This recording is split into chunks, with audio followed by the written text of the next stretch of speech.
আসসালামু আলাইকুম ভিউয়ার্স, শখের সেলাই চ্যানেলে স্বাগতম।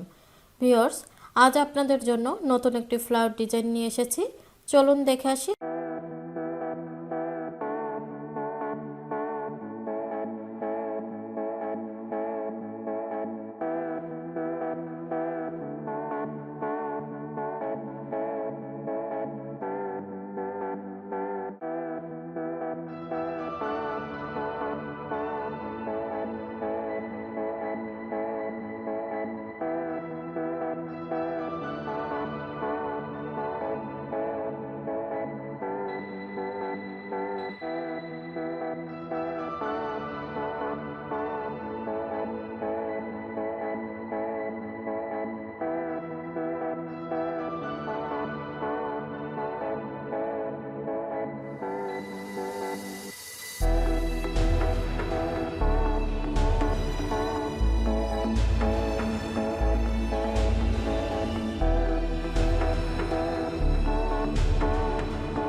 আশা করি এই ফ্লাওয়ার ডিজাইনটি বুঝতে পেরেছেন। সেলাইটি ভালো লাগলে বাসায় ট্রাই করবেন। চেষ্টা করব সহজ ও নতুন আরও সেলাই নিয়ে আসার। তাই আগামী ভিডিও দেখার আমন্ত্রণ জানিয়ে আজকের মতো এখানেই শেষ করছি।